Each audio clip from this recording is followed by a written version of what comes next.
this lavon cason. The PlayStation 6 may ditch the 32 gigabytes of RAM that it was supposed to have. And guys, treat this as rumor. Take this as a huge grain of salt.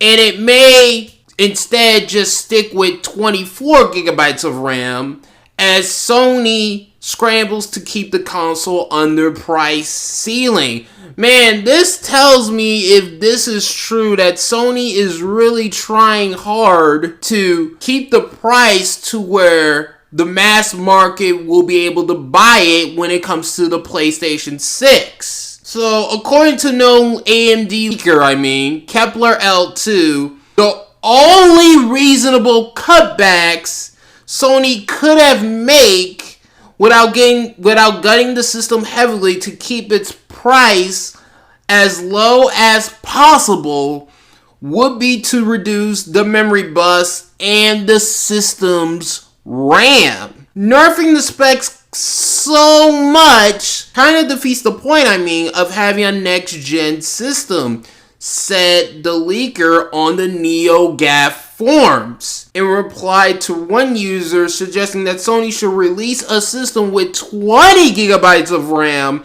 and a 500 gigabyte SSD. And I think the only reasonable cutbacks are keeping the SSD at 1 terabyte, and if they are really desperate, cut down the memory bus to 128-bit and VRAM to 24 gigabytes. All this is telling me is that if this is true, Sony is really trying to get that PS6 to $650 or $700.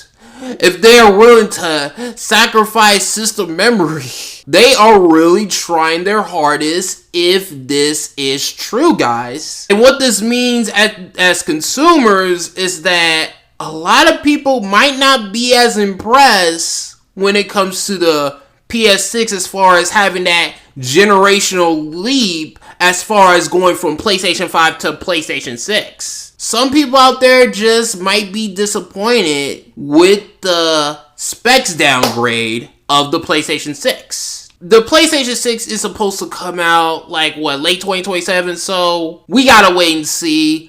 The PlayStation 6 is a year away, so things could change as time goes on. So how do you guys feel about the PlayStation 6 having only 24 gigabytes of RAM instead of 32 gigabytes of RAM? Let me know in the comment section below this YouTube video. This is lavoncason signing out, and peace, and thanks for watching, and bye.